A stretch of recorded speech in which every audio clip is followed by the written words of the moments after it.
Eu acho que o humor ele tem a obrigação de desacralizar tudo. Porque se uma coisa, se você dizer não pode mexer com isso, vira regra, a regra vira lei, a lei vira sagrado e o sagrado é intocável. E aí esse sagrado te engole, é um monstro que te engole. O humor ele tá o tempo inteiro não deixando nada ser sagrado.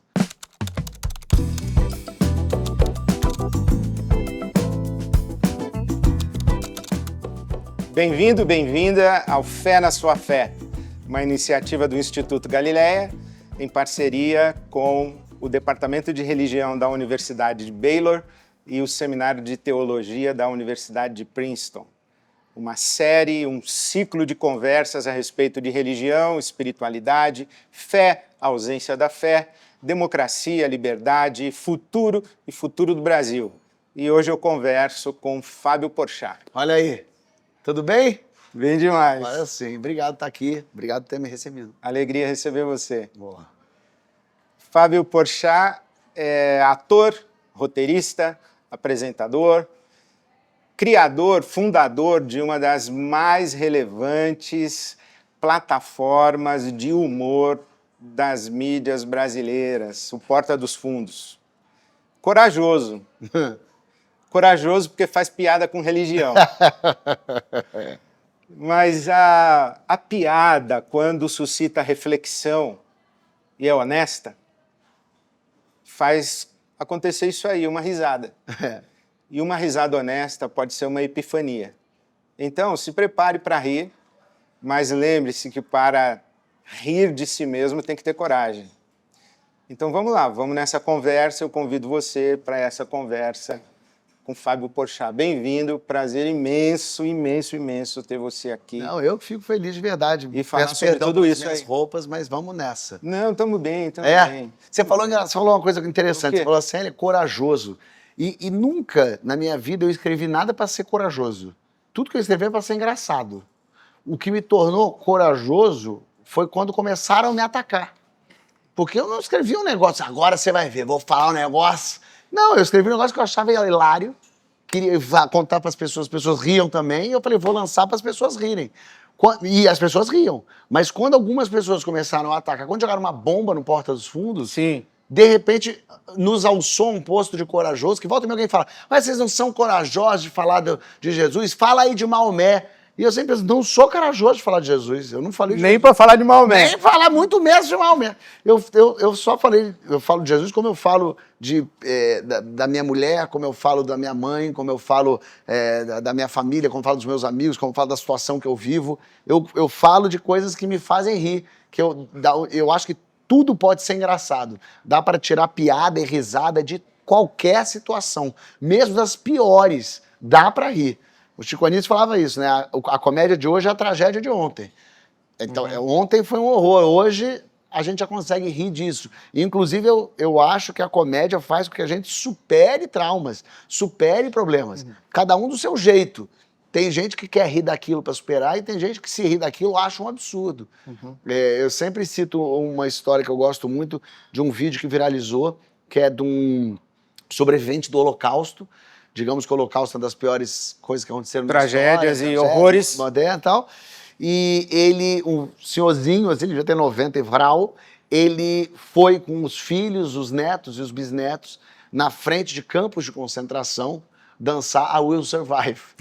E ele ficava dançando. First I was afraid, I was petrified. E aquilo é lindo, aquilo é demais. Primeiro que ele tá rindo da situação mais trágica da vida de um ser humano, da vida dele, mas ao mesmo tempo vitorioso, porque, quer dizer, ele sobreviveu e aquele troço horripilante ficou para trás.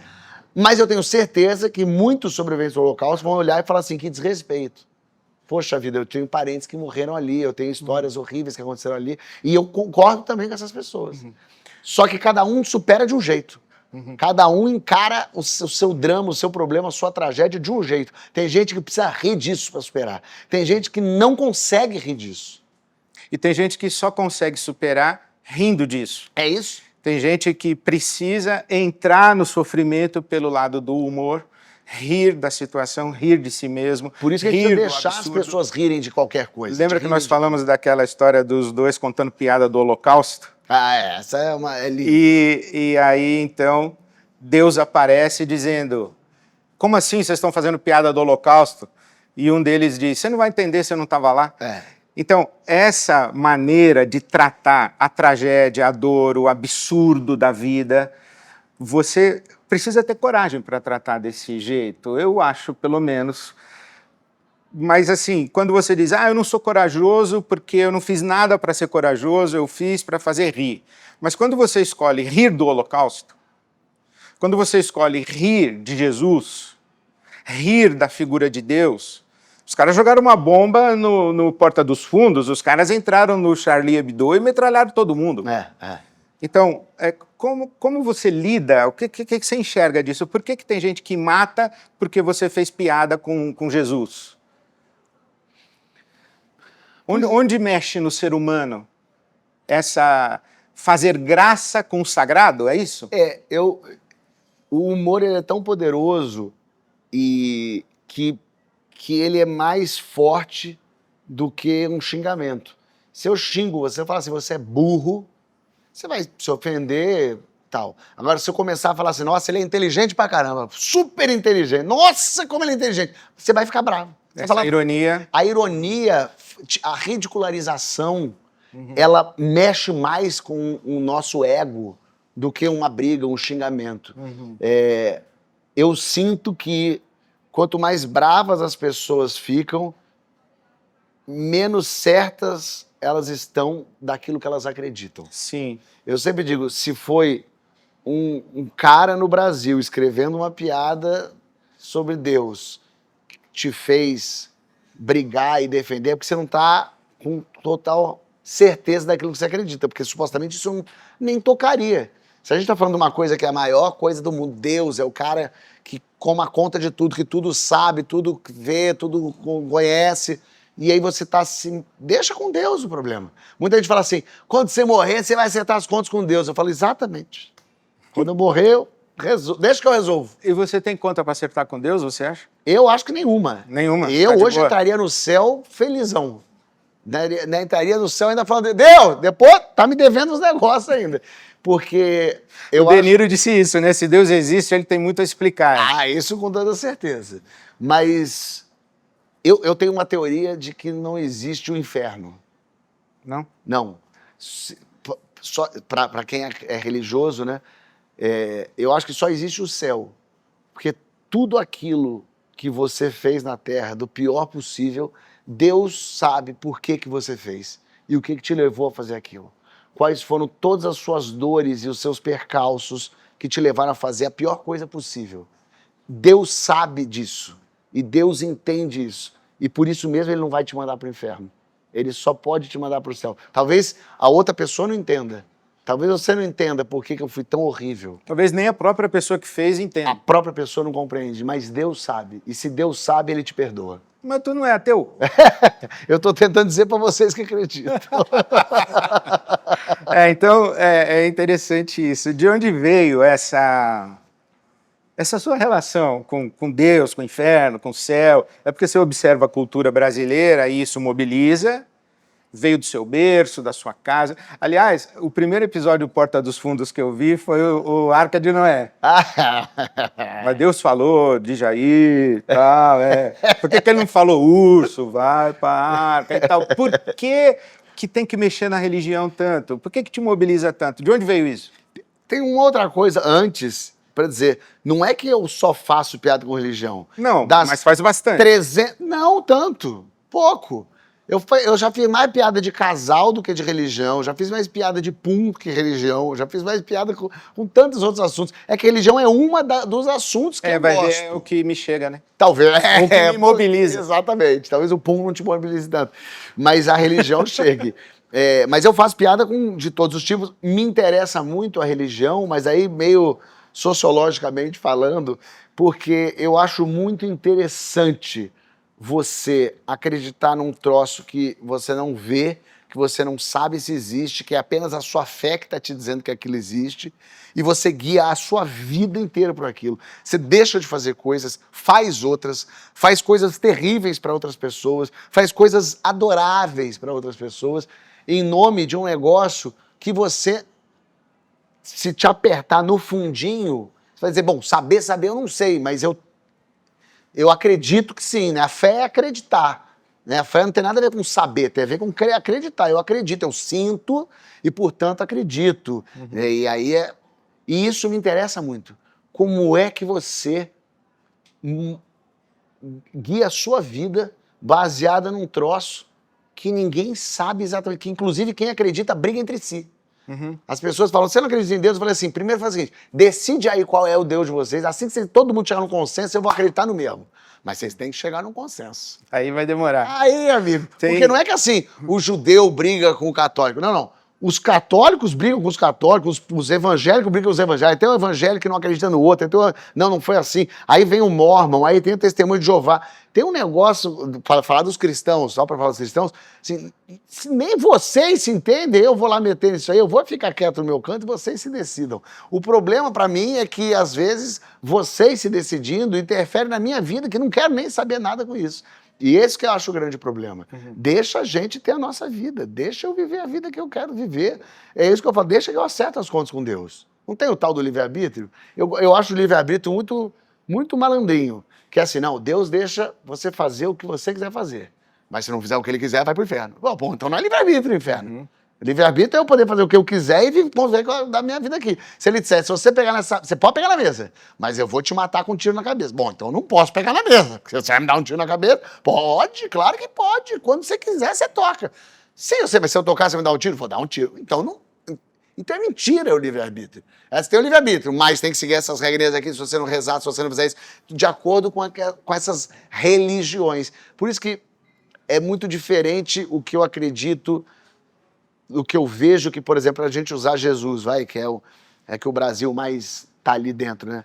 Eu acho muito diferente aquilo que eu vejo que Jesus supostamente falou com o que as pessoas fazem com aquilo que elas entendem que ele disse. É o famoso Jesus é um cara legal, o fã-clube é que estraga, né? Jesus era um iconoclasta, Jesus era um cara crítico, ele vivia incomodando os religiosos. Então ele está mais para esse lado aí que você falou, da liberdade, do questionamento, da dúvida, total, da pergunta.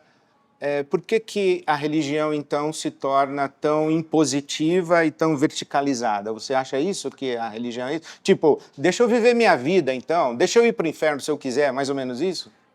Te incomoda o religioso ou a religião impositiva? O que me incomoda é a religião impedir avanços da sociedade, impedir avanços tecnológicos, impedir avanços de debate. Se a gente vai conversar sobre aborto, eu acho super pertinente uma pessoa que fala assim, mas é uma vida.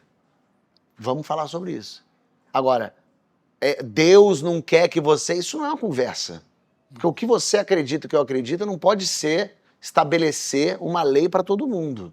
Agora, é uma vida. Vamos falar sobre a importância de uma vida na barriga de uma... isso eu acho super pertinente. A gente pode chegar à conclusão de que não, uma vida precisa ser protegida desde o feto até... acho super argumento e acho que a gente pode ter gente a favor, contra e tal. Agora, para mim, não tem lógica que a religião guie quem não acredite naquela religião.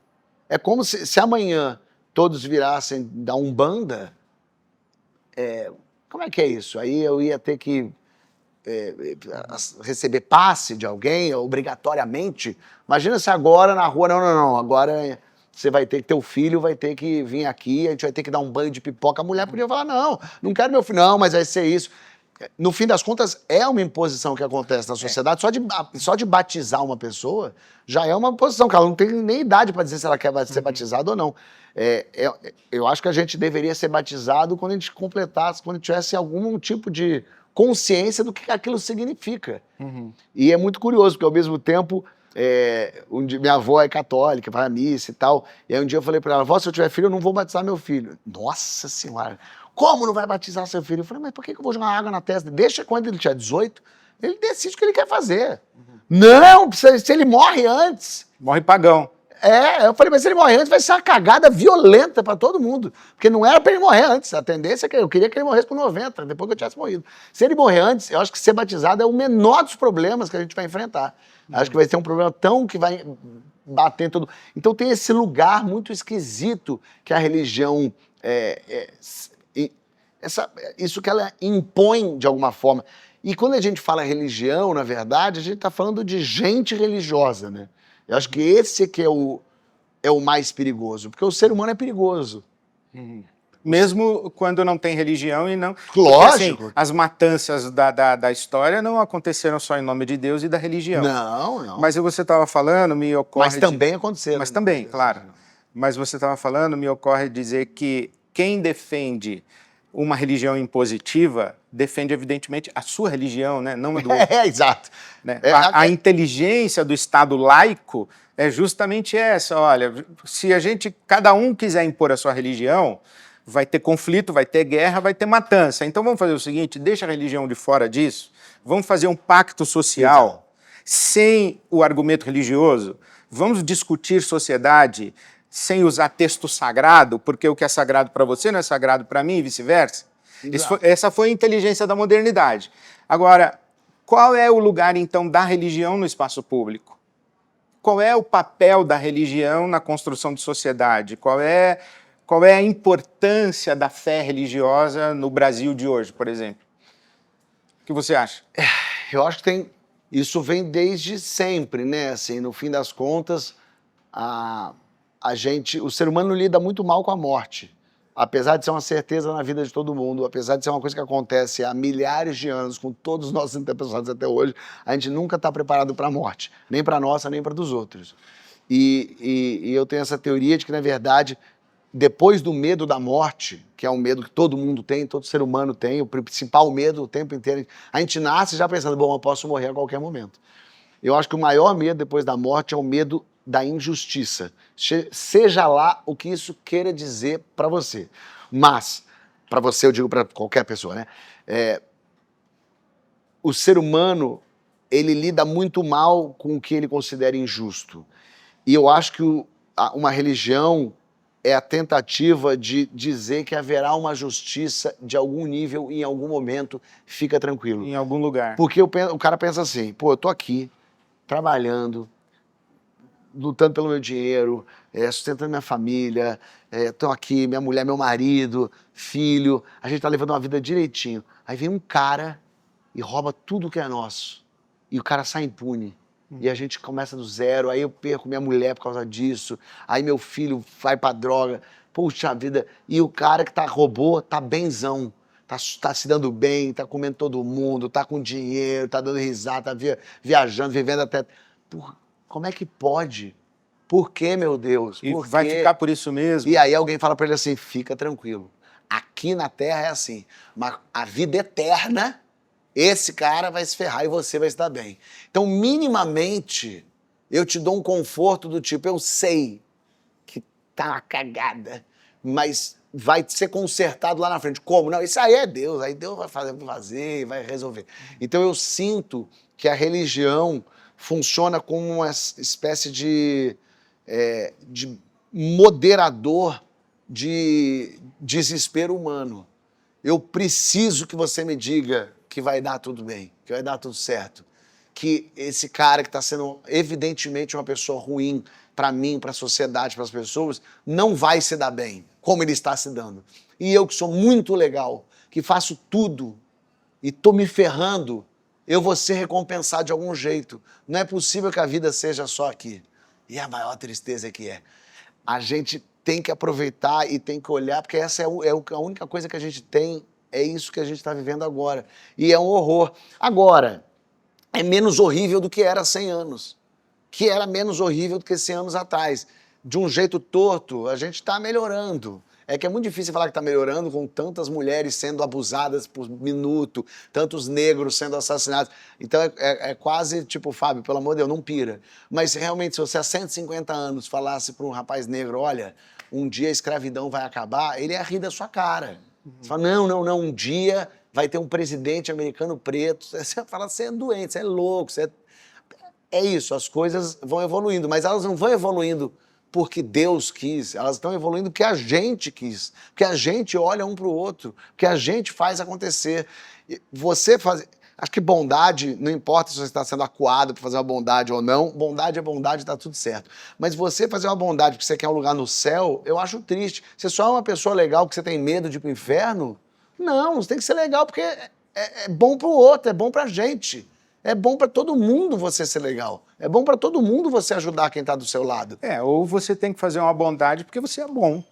Sim, Você claro. tem que fazer uma bondade como expressão do que você é. Perfeito. Mas O por que isso... Jesus fala, que a árvore boa dá fruto bom, a árvore ruim dá fruto ruim. Então, Quer dizer, a gente tem que evitar... expressão de natureza. Eu acho que a gente tem que evitar que as árvores ruins aconteçam.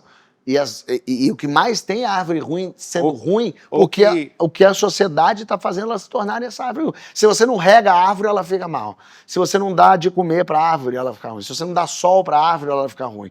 Se você não conversa com a árvore, ela fica ruim. Assim é a pessoa. Se o Estado não provê, se você que está do lado dela também não presta atenção nela, se essa pessoa está rodeada de gente que está fazendo mal para ela, essa árvore vai apodrecer. E árvore podre dá fruto podre. E o que eu sinto é que, como ser humano e como comunidade, a gente desenvolve comunidade para a gente conseguir sobreviver. A comunidade Brasil, a comunidade São Paulo, a comunidade Cidade de São Paulo, a comunidade Bairro do Itaim, a comunidade Família, Porchat, porque a gente precisa se juntar. A gente vai se identificando como brasileiros, somos um grupo só, pô. Se tiver uma guerra contra o Brasil, somos brasileiros. Mas não está tendo guerra com o Brasil, então a gente é brasileiro, mas você vota nele, eu voto naquele, começa a se dividir, e o cara de Porto Alegre quer uma coisa, o cara de João Pessoa quer outra, opa, eu vou proteger o meu Rio de Janeiro aqui, onde eu vivo. Então a gente vai se fechando em umas comunidades para conseguir dar certo. Só que a gente começou a abandonar as nossas comunidades. As grandes comunidades. E as pequenas também. A gente foi se atomizando e individualizando. Aí a gente foi ficando em não comunidades, porque hoje o que a gente mais ouve é a mãe, o pai falando, pô, meu filho fica só no videogame, fica só no computador. Aí o pai falando isso no celular, meu filho também. Todo mundo está indo sozinho para o seu campo. Então você está cada vez mais se individualizando e esquecendo que você pertence a uma comunidade. Você faz parte de um grupo que se protege, que se ajuda. E para se ajudar, a gente precisa falar, se olhar no olho, saber o que está passando com você. Eu preciso ler você. Às vezes você não quer me dizer que você está triste, mas eu estou vendo que você está triste. Né? A gente fala, mãe sabe, mãe sente, mas todo mundo tinha que sentir. Irmão tem que sentir, pai tem que sentir, mãe, filho. O filho tem que olhar para a mãe e falar, o que foi, mãe? Por que você não está bem? E entender. E o que eu posso fazer para te deixar bem? Eu sou da máxima de que gente feliz não enche o saco. Esse para mim é o meu modelo de vida. Se você está bem, não precisa se preocupar se você vai comer amanhã, se seu filho vai tomar um tiro na rua, se você está transando, se você está com roupa, se você está se divertindo, indo no show, vendo o filme que você quer, ficando com os amigos, batendo papo, rindo, você não vai encher o saco de ninguém. Só vai encher o saco quem está aqui, ó, apertado de todo lado, entendeu? Quem está com o sapato doendo é mal-humorado. E às vezes tem gente que gosta de estar mal-humorada, mas você precisa tentar dar o afago para essa pessoa. Fazer rir, né? Fazer rir, por exemplo. Eu acho que tem esse lugar, assim, as pessoas perguntam, um dia eu falei assim, Fábio, ia ter uma mega cena que teve 1 bilhão, né, do ano novo. Eu fui apostar lá com a minha equipe, vamos apostar. Eu falei, é uma pena que se a gente ganhar, vocês todos vão embora, eu vou ficar aqui abandonado. Fábio, se você ganhar 1 bilhão, o que você vai fazer? Eu falei, eu vou continuar fazendo a mesma coisa. Eu vou estar de sexta a domingo no teatro fazendo peça. É o que eu sei fazer, o que eu gosto de fazer, é o que me move. Talvez eu consiga agora bancar meu projeto, talvez agora eu consiga dizer uns nãos, assim, mas de um modo geral, eu não conseguiria parar de fazer o que eu faço, eu sei fazer isso. Se eu não souber, Fábio, amanhã você não pode fazer mais ninguém rir. Eu não sei mais qual a minha utilidade. Você diria que o humor é a sua vocação? É sua razão existencial? É o quê? É no humor que eu encontrei a minha utilidade. A sua linguagem, a sua utilidade. É para isso que eu sirvo. A gente precisa que todo mundo seja útil para a comunidade de alguma forma. A gente precisa que alguém opere um cérebro, a gente precisa que alguém pegue o lixo do chão, a gente precisa que alguém microfone a gente para a gente estar falando aqui, a gente precisa de tudo isso. Então, todo mundo é importante nessa cadeia mesmo. E eu sinto que nessa cadeia, como eu posso colaborar mais, fazendo as pessoas rirem. Por isso eu levo tão a sério o que eu faço. Por isso que quando eu estou ali no teatro, eu tenho a plena consciência de que aquelas pessoas pagaram para rir. Rir é uma coisa de graça. A gente pode sentar no bar e rir. Mas essas pessoas, elas combinaram de rir. Elas um dia falaram assim, pô, o que você fez sábado? Quer rir? Ah, quero. Ah, então, pô, tem um cara que é fazedor de rir. 1h30 ele vai te fazer rir. Vamos, vamos. Pagou um dinheiro. 1h30, a cada 10 segundos uma risada. Cada 10 segundos uma piada, que é o meu stand-up. E aí a pessoa bota uma roupa, pega o carro, se desloca, senta na poltroninha, apaga a luz, ela fica muda. E ela fala, as pessoas vão me fazer rir, fazer a gente rir. Senta aí. Aí senta, aí fica 1h30 rindo. Como é que ele faz? Porra, eu falei, rir pra caramba, eu termino da peça e vai embora. A pessoa precisava rir. Pra quê? Pra esquecer problema? Pra desopilar? Pra... aguentar mais um dia. Mas é? veja, o senso comum pensa assim, pô, esses caras que fazem rir, eles ficam falando bobagem aí, não sei o que e tal. Eu não, eu sou médico, eu sou neurocirurgião, eu estudei pra cacete e tal. Qual é o custo de ser um humorista? Qual é o trampo de ser humorista?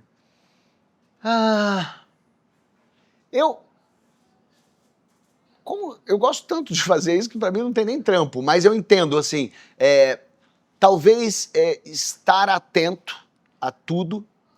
O Chico Anísio fala isso nesse documentário que o Bruno Mazzeo fez, que eu acho maravilhoso, que é, se você é dentista e entra uma pessoa na sala, você olha, a primeira coisa que você vê é o dente dela. Se você trabalha com moda, a pessoa entra, a primeira coisa que você vê é a roupa dela. Se você é cabeleireiro, a primeira coisa que você vê é o cabelo. Se você é comediante, quando a pessoa entra, você vê o dente, o cabelo, a roupa, o tênis, a mochila, o que tá usando, onde é que tá esse lugar. O comediante está prestando atenção em tudo. Não tem uma coisa que eu tô prestando atenção. Eu tô querendo saber tudo que tá acontecendo. Mas eu acho que anterior a ser comediante, o artista, essa entidade, o artista, né? Eu acho que o artista tem uma responsabilidade com gente. Eu tô fazendo gente rir. Eu tô lidando com gente. Então eu preciso dar atenção pra gente. Então quando muita gente fala assim, eu tô na rua, alguém vem falar comigo, é chato, eu falo, eu não. Eu quero que as pessoas venham falar comigo na rua. Eu acho ótimo. Não tem problema nenhum. Claro, se eu tô no banheiro é mais chato. Se eu tô beijando a pessoa é mais chato. Mas de um modo geral, eu falo com todo mundo porque eu quero saber. Eu quero ouvir o que essa pessoa tem a dizer. Eu quero que ela me diga do meu trabalho, eu quero que ela fale o que ela tá vendo, o que tá acontecendo. A pessoa fala, muita gente vem, poxa, eu sou de Recife. Aí eu falei, como é que tá lá Recife? É boa época pra ir agora Recife? E qual que é a praia que você mais gosta no Recife? Me diz um restaurante que é bom. Eu quero entender, porque eu quero ir. Eu vou pra Recife e eu quero que aquela pessoa me guie pro Recife. Eu quero que isso aconteça. E eu faço questão, eu já sou essa pessoa que me mexo e toco e me mexo. Mas sempre que alguém vem falar comigo, eu faço questão de tocar na pessoa. Pra pessoa saber que ela existe. Porque ela vem falar, primeiro, que ela acha que o artista é uma entidade. Segundo, que ninguém olha pra essa pessoa. O Gari vem na rua e fala, poxa, eu falei, e aí, como é que você tá? Pra ele entender que ele é alguém, que ele é eu, e ele é uma pessoa. Ele tá aqui, vambora, abraço. A senhorinha vem, poxa, eu abraço, eu beijo. Pra ela entender que ela... Que é isso? A gente precisa tocar, a gente é ser social, a gente é bicho. A gente é mamífero, a gente toca, a gente roça, a gente solta cheiro. As pessoas precisam entender isso, a pessoa vem falar. E de onde veio isso aí? De onde veio esse Porchat? Ele veio de casa? Ele aconteceu? Você tomou um chá e virou isso aí? O que foi? Eu acho que é um acúmulo de coisa. Acho que, primeiro, muito importante, eu tenho uma estrutura familiar muito sólida. Fala um pouco da sua casa, como é que foi? Então, como foi sua formação religiosa? Eu tenho vó viva, acho que isso é importante. Assim, eu tenho pai, mãe, irmãs, família, tia. Eu lembro que um dia me ligaram assim num domingo à tarde. Poxa, tá onde? Eu falei, tô no aniversário da minha tia. Aí o cara falou, que chato. Eu falei, não, fui eu que organizei. Então eu tenho uma coisa de família forte. Eu gosto de família. Apesar de família dar muito trabalho, mas quem não dá trabalho? Eu gosto. E eu acho que eu sempre tive essa base, assim, mesmo com a família que tenha 1000 questões, né? Mas eu acho que isso é muito importante. Eu acho que eu sou amado pela minha família e amo minha família também, mas eu sinto amor deles. Então, carinho da minha mãe, carinho do meu pai, das minhas irmãs, dos meus sobrinhos, eu sinto carinho das minhas tias e retribuo esse carinho da minha avó. Eu gosto de estar com eles e acho que isso já dá um primeiro passo, que é amor. Você tem amor. Eu não apanhei, eu não fui abusado, não fui abandonado. E isso já é um privilégio muito grande. E não quero dizer com isso que quem não teve não é essa pessoa. É evidente que aí a pessoa encontra meios, amigos, né? Gente que comunidade que levanta essa pessoa. Então, eu acho que a primeira base é uma família, uma estrutura familiar. Nunca passei necessidade, mas nunca tive muito, assim, possibilidades. Eu lembro de, na escola, me chamarem porque meu pai estava devendo a escola, de bater cobrador lá em casa, e meu pai esconder embaixo do sofá comigo, esconde, esconde, esconde. Então eu lembro que a gente não vivia exatamente, mas claro, com privilégio, nunca necessitamos e tal, mas tem essa coisa de ter amigo, acho que isso é uma segunda camada. Eu tenho muitos amigos até hoje, meus amigos de infância, da escola. Eu sempre fui muito sociável, assim, sempre tive com o pessoal. Sempre ri, sempre gostei de rir, sempre gostei de fazer rir, sempre gostei de contar história. Isso é uma coisa que sempre fiz, assim. Mas sinto que eu fui me associando a gente legal. Eu tenho um feeling, um radar, eu não sei o que é isso, mas eu presto atenção e eu escapo de uma gente roubada que a vida vai colocando na nossa frente. Eu sempre me associei no trabalho com gente muito legal, assim. As minhas turmas eram boas, como Porta dos Fundos, como Comédia em Pé, como atores que eu fui me aproximando, que foram me ajudando, gente boa. E isso acho que também faz uma diferença. Gostar do que faz e fazer o que gosta é um privilégio, muito raro, mas quando você tem na mão, aí é que você tem que aproveitar mesmo. Porque no fim das contas é isso. É quase assim, eu tenho a obrigação de ter que fazer o melhor. Olha tudo que eu tive. Olha tudo que me foi me dado no sorteio da vida. Eu tive isso. Então, se eu tenho tudo isso, eu tenho que fazer disso o melhor. Eu vi uma série um dia, esqueci o nome, era o Enganando Ana, Inventando Ana, que tem uma hora que a mulher fala para ela, você tem a possibilidade de ser o que você quiser. Então, seja legal. Se você pode ser. Porque tem gente que não pode ser. Tem gente que a vida tá batendo o tempo todo, o dia todo. É muito difícil pedir para essa pessoa estar com um sorriso no rosto. Eu tenho quase que o dever de tentar fazer essa pessoa estar com um sorriso no rosto, de algum jeito. Mas às vezes é muito difícil para essas pessoas. Mas para mim não é difícil. Então por que eu vou escolher ser uma pessoa escrota? Por que eu vou escolher... Você se considera um abençoado? Eu me considero um abençoado. Eu me considero um privilegiado. E o que eu acho que dá muito medo nas pessoas quando a gente fala disso, e agora já pensando politicamente no Brasil, é porque a pessoa pensa, pô, eu trabalhei, eu lutei, eu comi o pão que o diabo amassou, tô aqui, aí você vem dizer que eu sou privilegiado, que eu sou branco, hétero. Vai se fuder, amigo, eu tô aqui dando o meu... E é verdade, o cara tá mesmo. Por isso que é tão difícil apontar o dedo.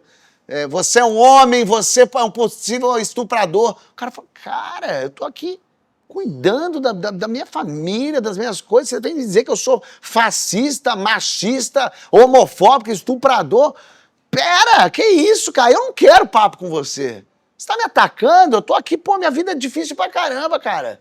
Eu tenho que trabalhar 12 horas, pô, de segunda a sábado. Eu não tenho tempo para ver minha família, amor. A mulher trabalha na casa do outro, 2 horas de trânsito, chegar lá, ela volta e homofóbica. Calma, cara. Essa pessoa precisa respirar, você precisa dar outro tipo de ferramenta para ela conseguir elaborar isso. E a gente acusa, e a rede social acusa. A pessoa vai contra, a pessoa sai. Então, eu me vejo como um privilegiado, claro, por todas essas condições que falei, por também ser um homem branco numa sociedade tão racista como a nossa, por ser um homem hétero numa sociedade tão homofóbica, machista, aquele papo todo, que é real e verdade. E o que eu vou fazer com isso?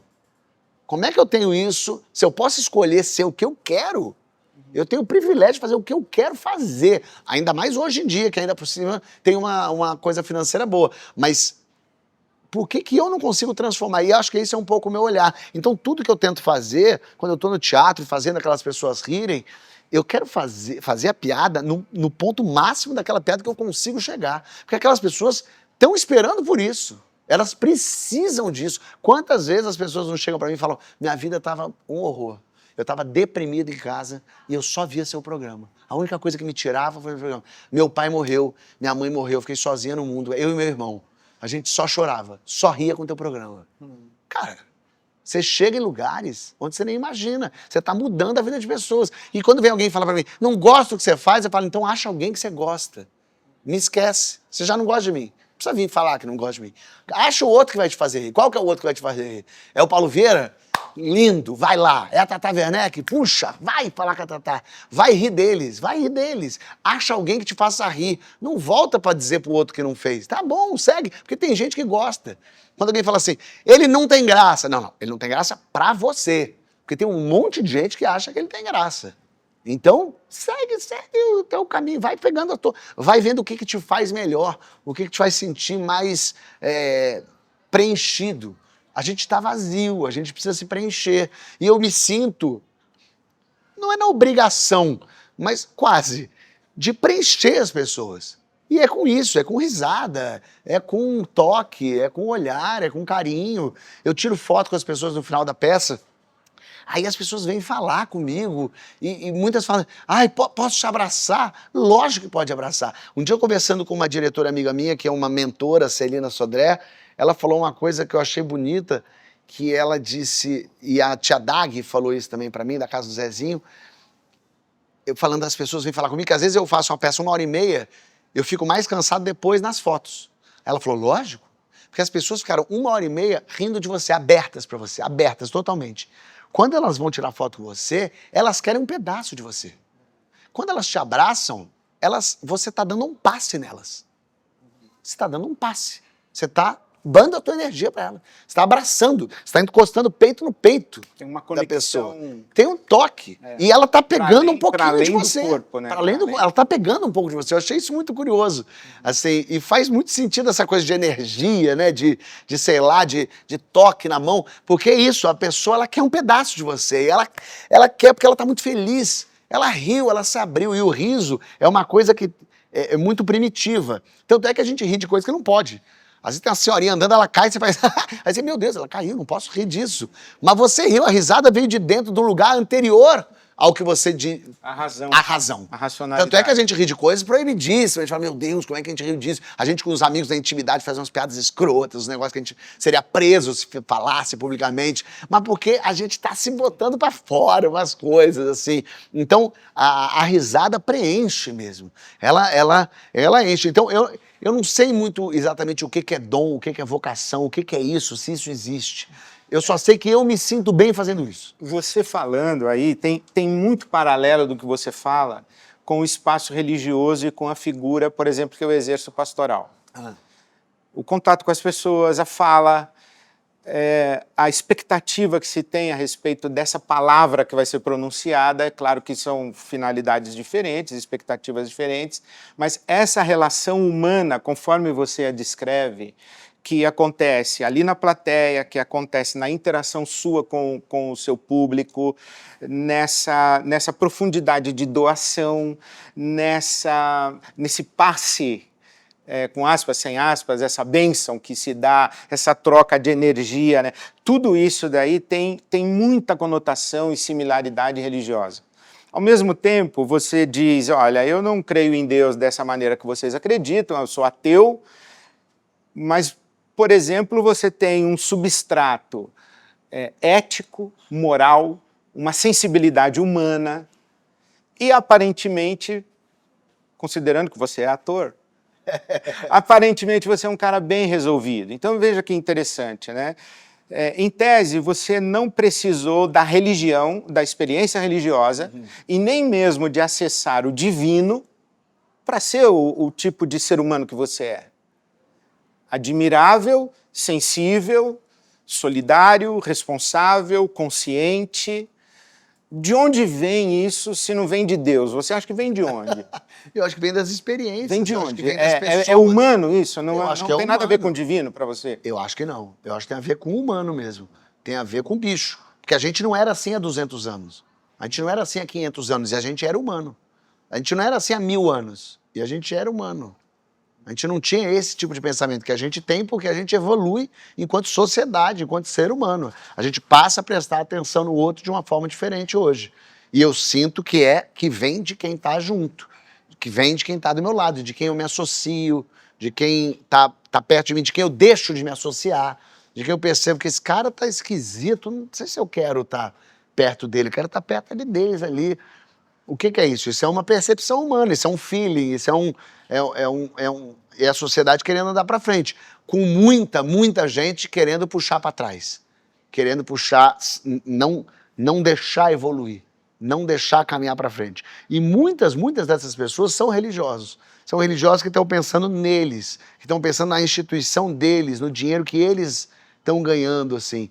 O que eu acho mais triste, mais criminoso. Ao mesmo tempo, eu também entendo que a religião é fundamental para a vida de muita gente.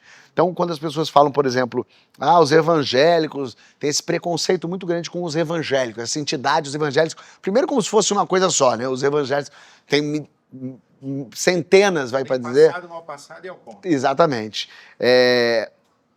E os evangélicos, esses tão demonizados evangélicos, para mim, são responsáveis por fazer aquilo que muitas vezes o Estado não faz. Chega em lugares onde o Estado não chega, onde as pessoas marginalizadas, à margem, precisam de um amparo.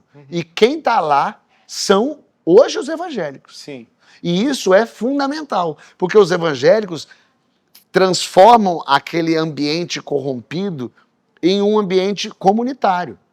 Então a mulher chega lá falando, meu marido bate em mim, ele bebe, ele não tem emprego, meu filho tem medo dele, ele bate no meu filho. Bom, essa família está totalmente desmantelada.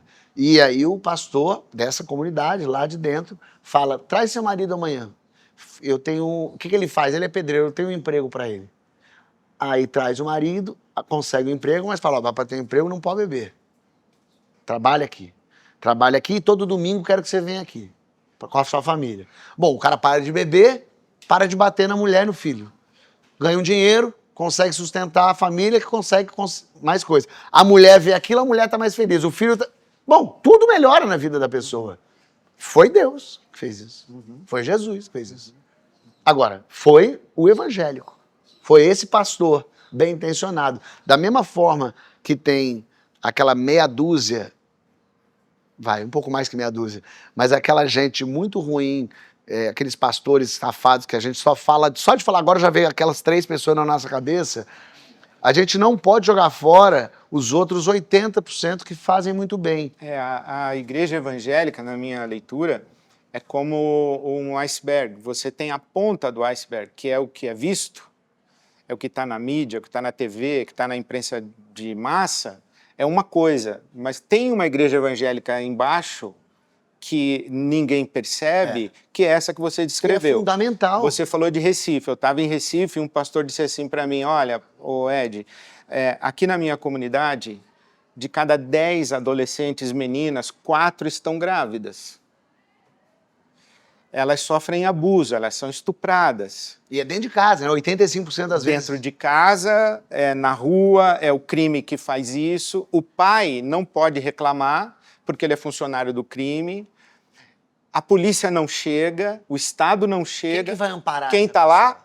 A igreja está lá. Só que essa igreja não aparece aqui na superfície, ela está aqui embaixo. Então, existe uma religião ou uma experiência religiosa do bem e existe isso que a gente enxerga. Durante bastante tempo, eu achei que luz e trevas eram categorias da religião.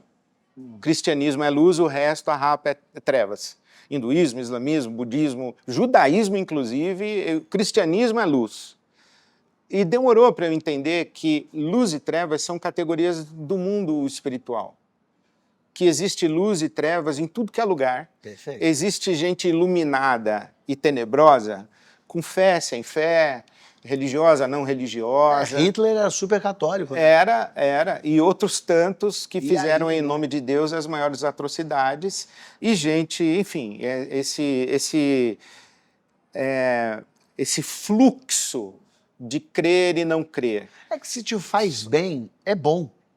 O não pode te fazer bem e fazer mal ao outro. Aí tá isso. Errado. É um fazer bem que não é só para mim. Exato. Porque assim, que é o que você estava falando antes, senão a gente deixa de ser comunidade, de se perceber como um corpo, etc. e tal. Como você descreveria a sua espiritualidade? Você pensa nisso ou você diria assim, não, eu não descrevo minha espiritualidade, eu descrevo a minha humanidade?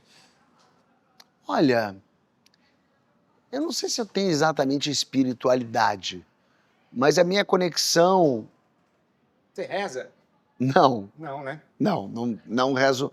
Exatamente, mas para mim o que é a definição de reza é uma outra coisa. Isso, a gente falou sobre reza. Fale sobre reza.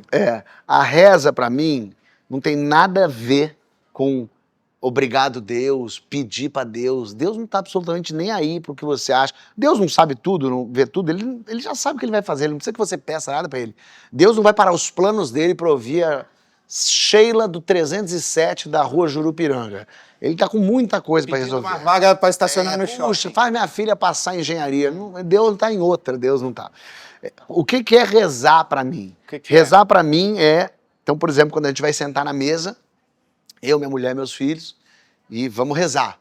Não é agradecer pela comida, é uma autoconsciência de que a gente tem comida.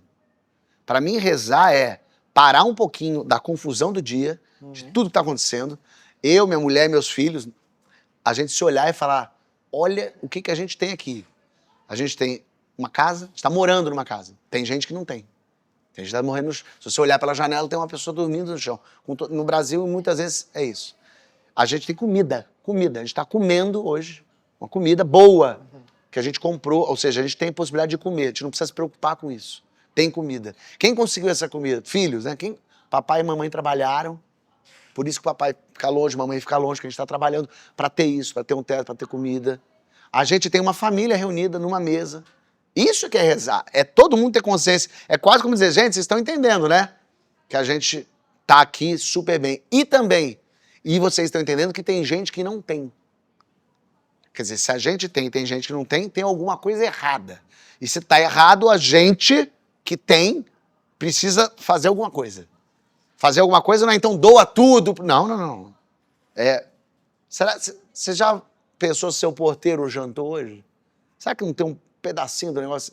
Querido, porra, quer um brigadeiro? Tem um brigadeiro aqui que eu fiz. Será que o zelador, será que o cara que conserta, o cara que veio consertar o negócio não está precisando de um negócio? Isso é que é prestar atenção no outro. E tem um cara que dorme aqui na rua. Pô, vamos levar uma quentinha para esse cara? Lá na rua? Dá uma quentinha? O que é isso? Agora não tem mais carro, mas eu fazia muito isso. Eu deixava no meu carro brinquedo no banco de trás e colchão. Então, quando eu parava no sinal e vinha alguém pedir dinheiro, vender alguma coisa, eu dava uma boneca. E eu tenho uma boneca, quer? Pô, sorriso. Muito mais que se tivesse dado 10 reais. É aqui, ó. Boneca. Porque diferente, dinheiro toma aqui, não enche meu saco. Boneca não. Olha aqui, ó. É pra você. Pra você. Aí a pessoa, opa, alguém olhou pra mim. Alguém falou comigo. Agora eu tenho uma coisa que é pra mim. Não é um dinheiro que eu vou usar. Então tem esse lugar pra mim da reza que é de perceber o seu privilégio. Perceber que tem gente que não tem aquilo. Então, quando vai rezar à noite, na cama, para mim, rezar à noite na cama não é isso. Meu Deus, obrigado. Para mim caramba, como é que foi meu dia? Deixa eu entender meu dia. Aí você fazer, quase uma meditação, é quase uma reflexão de, o que eu fiz no meu dia? Puxa, mesmo, minha irmã me ligou, não atendi ela. Poxa, podia ter, tô precisando falar com a minha irmã. E o que mais? Aí, eu encontrei com o pessoal do trabalho, hoje a Fátima tava meio esquisita, falar com ela amanhã. E como é que eu tô? Vou deitar aqui, tô exausto. Nossa, tô muito cansado. Meu Deus, esqueci até de escovar o dente. Por que eu tô cansado? Aí é isso, é você com você mesmo. É uma terapia com você. Isso pra mim que é rezar. Pra mim, rezar é o tempo todo, porque a gente canta a música, a gente não sabe a letra que a gente tá cantando. A gente canta It's Raining Man! E a gente tá esquecendo que tá chovendo homem. Ih, rapaz, é disso que eu tô falando, que loucura. Quando a gente canta uma música, a vida vem onda como o mar. Não, peraí, vamos entender que a vida vem onda. Pô, é verdade, né? A vida... Vamos entender a música que a gente tá cantando. Vamos entender a vida que a gente tá vivendo. Vamos entender o que se representa e simboliza eu estar jantando com a minha família. Por que isso é legal? Só que a gente vai esquecendo, vai passando, e essa terceirização do problema é que é uma coisa que me incomoda muito. Não é questão minha, Deus vai fazer isso. Deus resolve. Deus resolve, Deus faz. Deus a maneira como você descreve essa sua experiência aí de humana, do meu lugar aqui, é uma experiência mística, transcendente, etc., é viver de modo consciente, né? É viver com uma lucidez e com consciência. E eu tô falando isso, mas não é porque daí eu sou o Buda, não. Eu também esqueço, eu também passo reto, eu também não faço, eu também de vez em quando, puta merda, como é que eu fui? Eu passo por todos esses problemas. Eu tento, numa luta diária, Me desligar desse inferno que é esta merda que tomou conta da nossa vida e conseguir olhar e ver, e botar o óculos e olhar e conversar e entender o que as pessoas da nossa volta precisam. É claro que se a gente parar todo segundo para pensar nos problemas da vida, a gente não vive, a gente morre, a gente explode, porque a vida é muito difícil. Sim. Mas a gente precisa reservar um momento da nossa vida. Viver consciente, plenamente consciente o tempo todo seria insuportável. É um horror. Agora, a gente precisa rir também no teatro de vez em quando. vamos dar um passinho para trás, né? Voltar lá na coragem. A coragem de fazer piada com religião, etc. A piada que gera uma resposta violenta.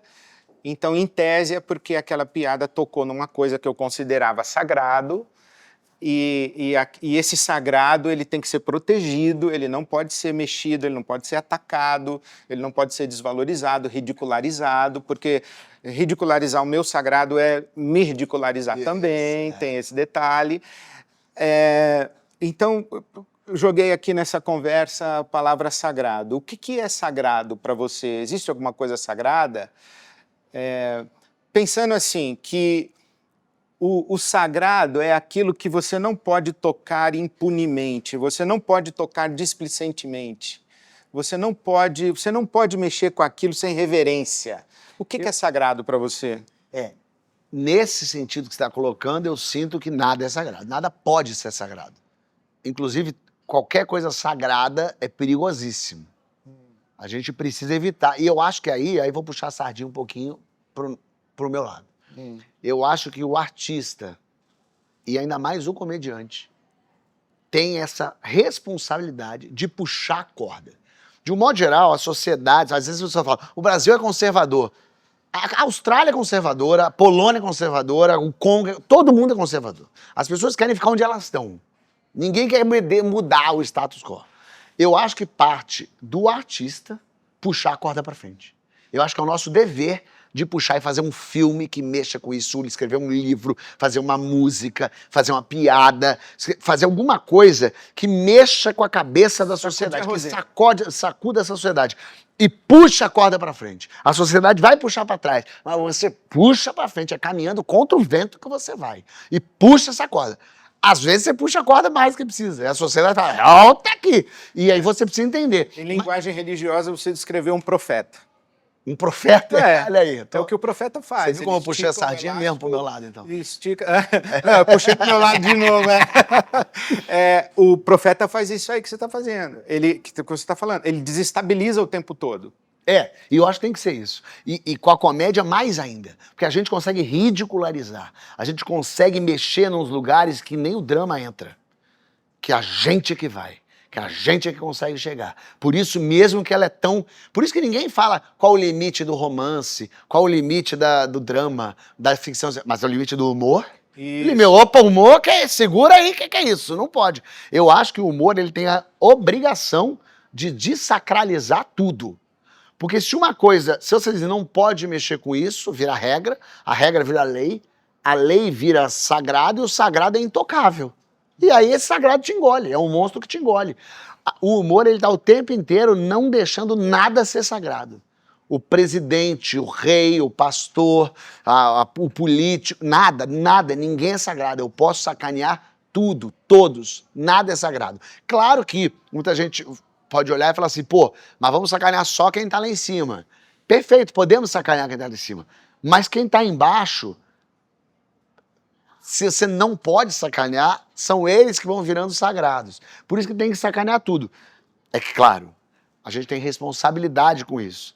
Quero dizer, brincar e rir não é ser criminoso, né? Eu ser racista não é ser engraçado, é ser criminoso. Então não tô olhando por esse caminho. Tô olhando pro lado mas pode fazer piada com preto? Pode fazer piada com mulher? Evidente que pode, não pode fazer piada com Quando você absolutiza uma coisa e não pode mexer naquilo, aquilo tiraniza você. Claro, só que o negócio é quando você faz piada com preto, mas o preto, você tá exercendo um poder em cima dele e reafirmando um preconceito em cima de uma classe, vou dizer assim, que durante séculos foi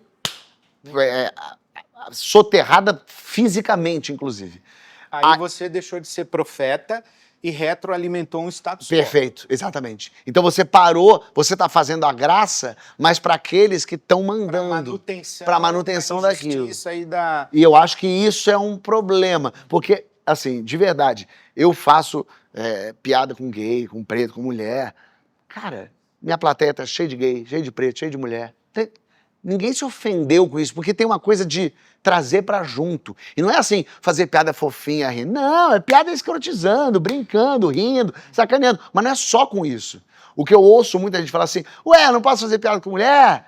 Aí o cara só faz piada com mulher. Opa, acho que temos uma questãozinha aí que talvez valha levar pra análise. Por que você só sacaneia a mulher? Tua vida virou sacanear a mulher? Pode sacanear? Pode. Só sacanear a mulher? Aí eu acho que temos um problema. Pode sacanear preto? Pode. Mas eu só vou sacanear preto. Opa, aí tem uma coisa chamada racismo que vale a pena estudar sobre. O negócio é entender que é para todo mundo, então é para todo mundo. Mas se você quer que seja para todo mundo para você poder exercer o seu preconceito, aí você se utiliza de um discurso de liberdade de expressão para eu continuar batendo aqui, falando que gay é... opa, aí essa liberdade de expressão vai ficar torta.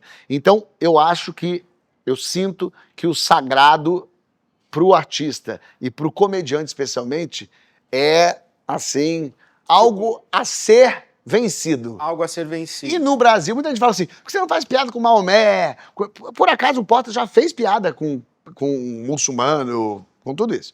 Mas, por que você não faz piada com Maomé? Eu falei, porque me fala aí 3 parábolas do Alcorão. Ah, não sei. Eu falei, então não faz sentido eu fazer essa piada. Porque você não vai entender. Na verdade, quando você fala assim, por que você não faz piada com o Alcorão, é porque você quer terceirizar a violência. Como você quer me bater porque eu fiz piada com Jesus, você não pode, você quer que eu faça piada para um extremista islâmico louco vir me bater. Então, na verdade, Deus está vendo. Jesus está vendo, ele não está achando graça, não. Você falando aí de nada é sagrado, eu lembrei da história dos 2 rabinos que estavam conversando, se Deus existe ou não existe. E aí invadiram a madrugada e descobriram ou chegaram à conclusão que Deus não existia. Aí cada um foi para o seu aposento na manhã seguinte, um procurou pelo outro, por de jejum, e viu o outro lá no jardim, coberto com talite, fazendo tal. E ele falou, o que você está fazendo? Eu falei, estou fazendo a minha prece matinal. Ele falou, mas a gente não descobriu que Deus não existe, não concluiu que Deus não existe? Ele falou, o que Deus tem a ver com isso? Então... eu gosto muito dessa história, porque, boa história. No fundo, o humor judaico é impressionante. No fundo, a gente discute, tipo assim, Deus ele está fora do acessível ou do acessável pela nossa piada. Deus está acima. Imagina. Correto? Deus está me permitindo fazer essa piada. O que a gente está discutindo são as ideias que a gente tem a respeito de Deus. Isso. Estamos debatendo ideias. Então eu volto à pergunta para você, que você mesmo sugeriu. Qual é o limite?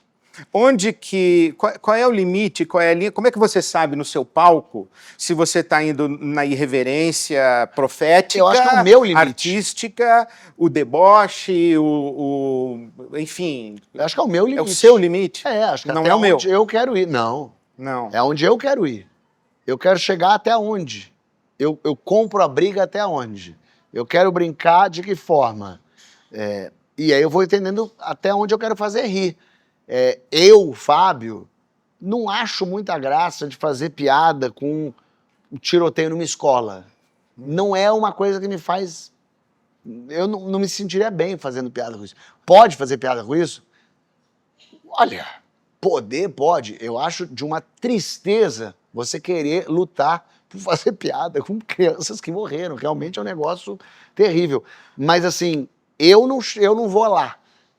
Mas o problema para mim, desculpa, o problema é que isso é muito evidente, né? Por crianças mortas, imagino eu que a maioria das pessoas vão falar, pelo amor de Deus, não pode. Eu falar, e mãe morta, pode? Opa. Não, mãe morta não pode. Bom, mas eu só consegui superar a morte da minha mãe rindo disso. E agora? E agora? E como é que eu faço piada? E como é que eu faço piada com minha avó? Pô, Fábio, a minha avó tá em coma. A minha não. Pô, mas eu fico chateado. Pois é, mas eu não fico. E agora? Então o problema do não pode é porque daí a gente vai voltando.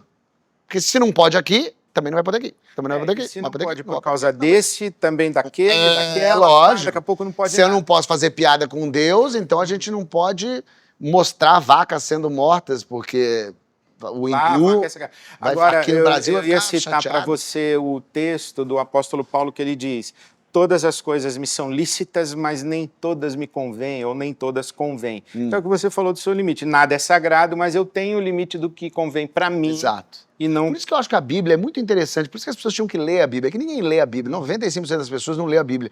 E é muito triste, porque tem um monte de parábola boa na Bíblia, tem um monte de ideia legal na Bíblia, tem um monte de... É que se você leva literalmente aquilo ali, aí eu acho que você vai encontrar alguns problemas para justificar Jó ter escravo.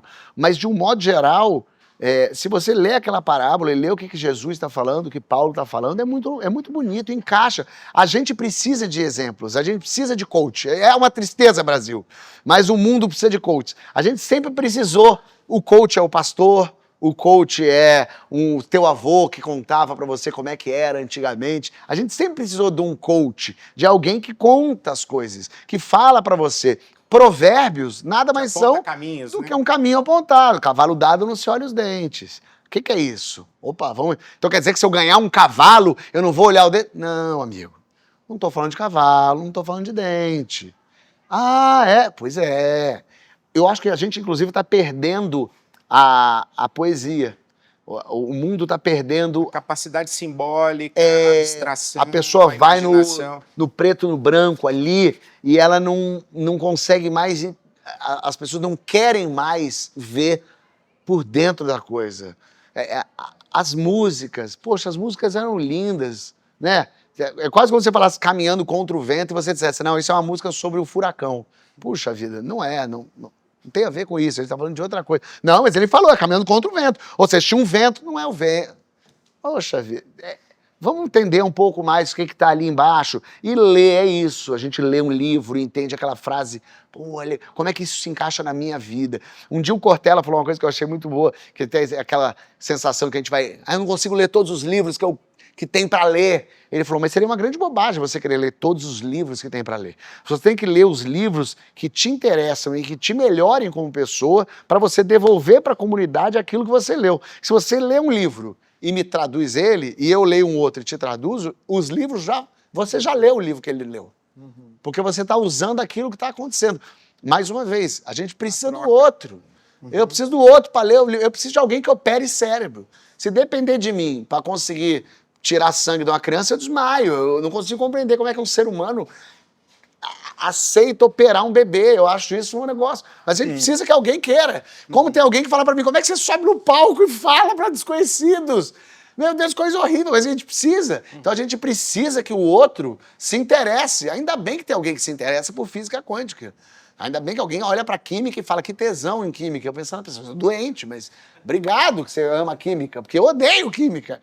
Eu preciso que você se apaixone também por isso. E eu sinto que essa poesia não está dando mais vazão, as pessoas não estão mais assimilando o que está sendo cantado, o que está sendo falado, a piada, a subjetiva, a ironia, virou o imediatismo de querer dar uma opinião, de querer te julgar, de querer te bater, de lacrar. Porque o lacrar nada mais é do que, olha como eu sou virtuoso, né? Olha como eu tenho virtudes e olha como você não tem. Olha como eu sou superior a você. Como eu sou inteligente, você é burro. Olha como você erra e eu não. Então, esse é o tempo inteiro eu tô querendo mostrar para o mundo, porque eu tô falando aqui, como eu sou muito generoso, como eu sou muito legal, como eu sou muito inteligente, como eu não erro. Porque, claro, você errou, e aí eu, do alto, de longe da tua vida, eu tô analisando o teu erro, eu digo como eu faria. Ah, muito lindo como eu faria, quero ver no meu lugar, quero ver lá na hora. E isso serve para tudo, serve para um crime. Serve, queria ver você lá na hora. Queria ver você sustentar 2 filhos com um marido que te largou e levou tudo. Você tem que trabalhar, mas tem que deixar seus filhos no barraco, trancados, com medo de roubarem seus filhos, ir trabalhar na casa de uma pessoa, voltar. Ah, e aí? Você nesse lugar? Tu não consegue começar a dieta segunda-feira, amigo. Tu acha que você consegue viver, julgar uma mulher que toma tapa na cara? Porque ela é preta, porque ela é mulher, que ela anda na rua achando que vai ser estuprada a qualquer momento. Como é que você quer que ela tome a decisão que você, do alto da sua casa, tomaria? Amigo, vai arranjar coisa para fazer, entendeu? A vida é muito mais complexa do que eu sei como é que você devia ter feito. Você não sabe, não estava lá, não viu, você não sabia o que eu estava passando. Você não tem, como é que você vai julgar aquilo lá? E no fim das contas, tem um rapaz chamado Jesus que fala umas coisas parecidas. Que falam isso, quem não atirou a primeira pedra, né? Quem não atira a primeira pedra, quem nunca pecou. Que você nunca fez nada errado. Vão atirar a pedra nela, mas você, um poço de virtudes e... Não, não sou. Pois é, então deixa a pedrinha, deixa eu cuidar dela aqui, vamos cuidar dela, vamos resolver ela aqui. E daí, essa que você acha que ela tá, não, né? Vamos proteger aqui. Por isso que é tão aflitivo ver a sociedade brasileira assim como ela está hoje, porque o brasileiro, ele é muito foda. O brasileiro é legal demais.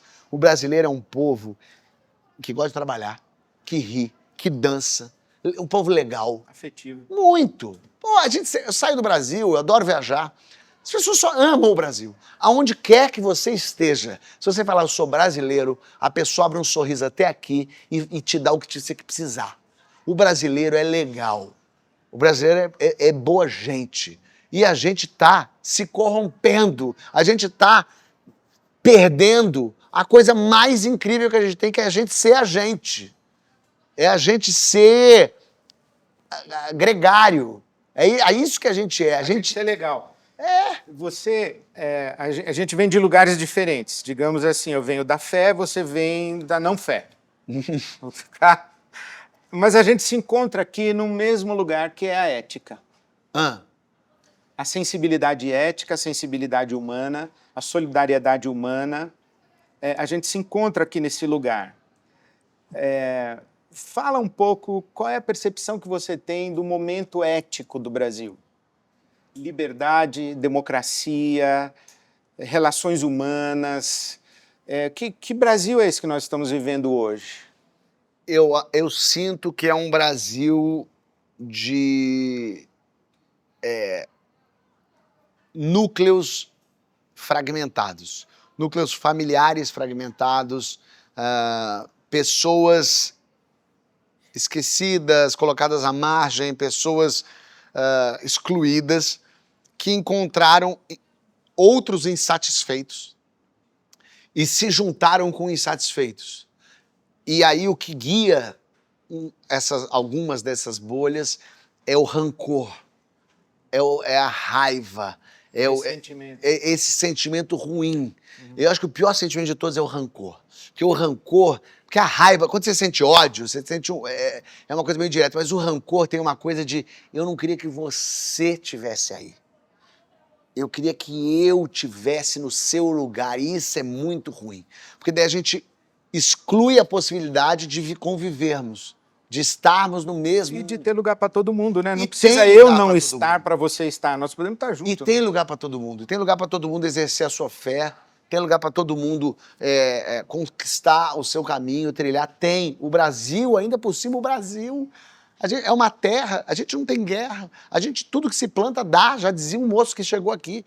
O Brasil tem uma coisa que outro dia alguém me falou, isso eu me dei conta, a gente não tem inverno severo, portanto a gente tem 2 colheitas por ano.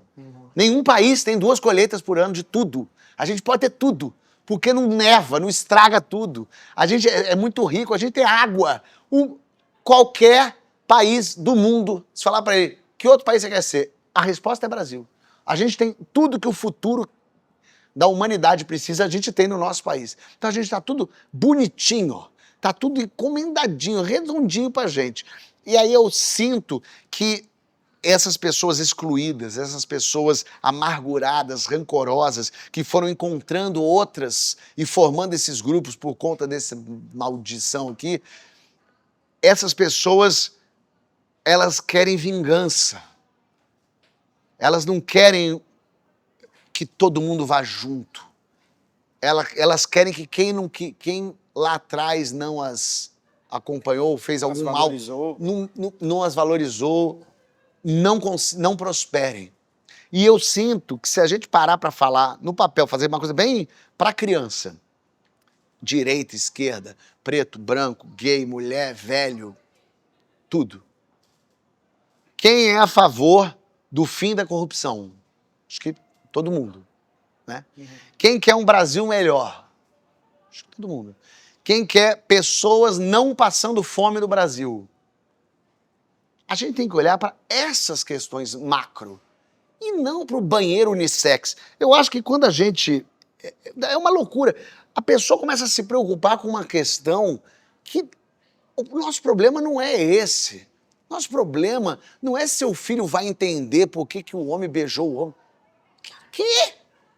Eu adoro aquela ideia assim, se você conseguir explicar que um velho gordo, de barba, vestido de vermelho, descia pela chaminé todo Natal para entregar um presente, a criança vai entender que ele ama ele, eles estão juntos, sabe?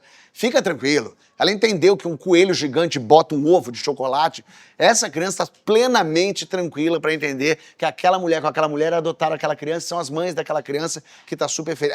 Isso aí não é um problema para a criança, não é mesmo. O problema para a criança é não ter o que comer. O problema para a criança é não ter pai. Porque o pai no Brasil abandona a família. O problema da criança a mãe dela morrer. A mãe dela morrer. Ser assassinada. É ser cooptada pelo tráfico. Esse é o problema da criança no Brasil. E esse é um problema de direita, de esquerda, de preto, de branco, de velho, Esse é um problema do Brasil. Eu acho que o Brasil tinha que olhar para o macro. Tinha que olhar para 50% das pessoas não têm saneamento básico no Brasil. Peraí. Isso tinha que ser uma coisa que todo brasileiro devia...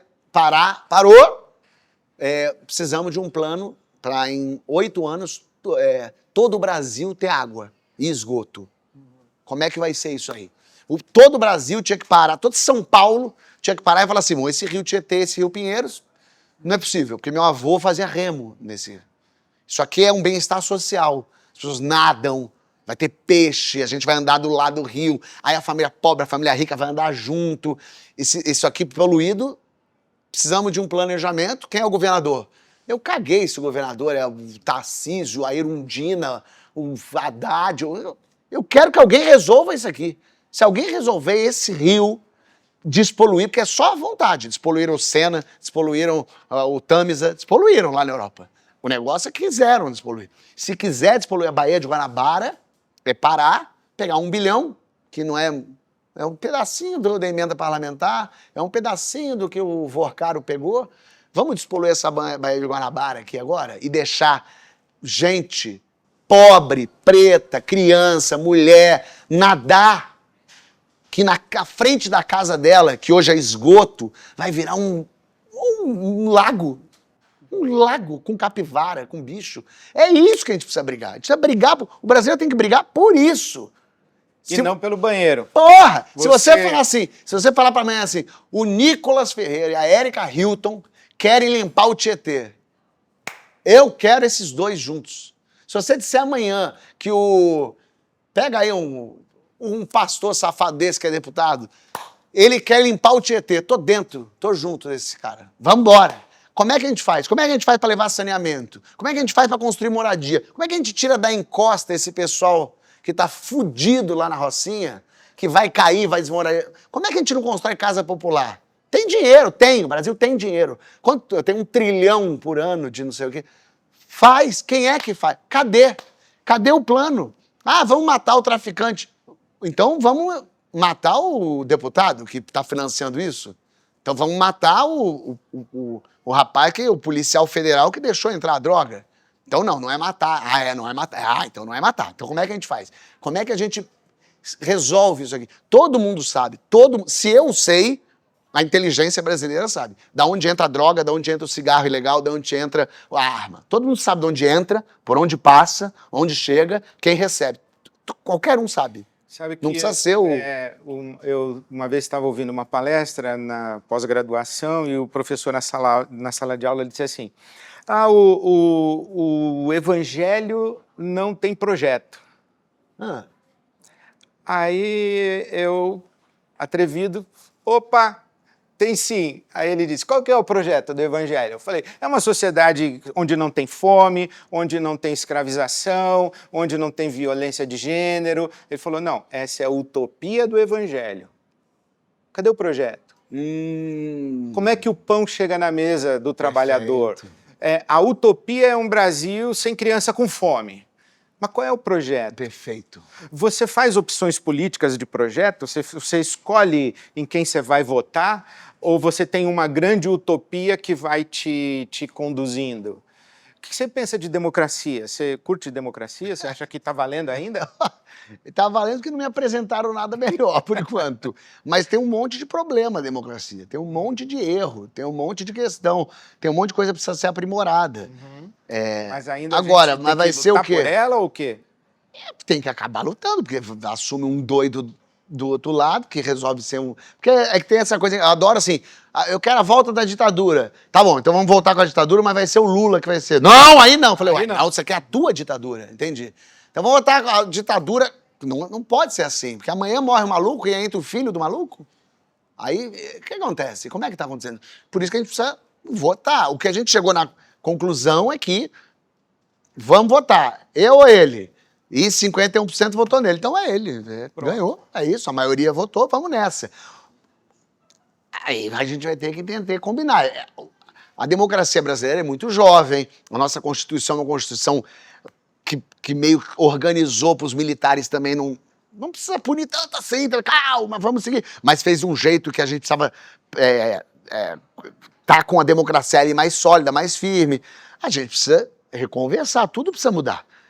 Tirando a Bíblia, que não muda há 2000 anos, tudo precisa mudar, tudo precisa andar, tudo precisa ir para frente. A gente precisa rever alguma lei, rever códigos. Claro, não adianta. Até a Igreja Católica, uma hora falou assim, a gente vai ter que aceitar a mulher separar do homem, porque senão a gente vai acabar. A missa não vai poder ser em latim em 1980, a missa em latim... Aí ninguém está entendendo a caceta do que você está falando. As coisas precisam mudar, precisam se aprimorar, precisam evoluir, assim como a democracia também precisa. A gente precisa estar de olho nisso.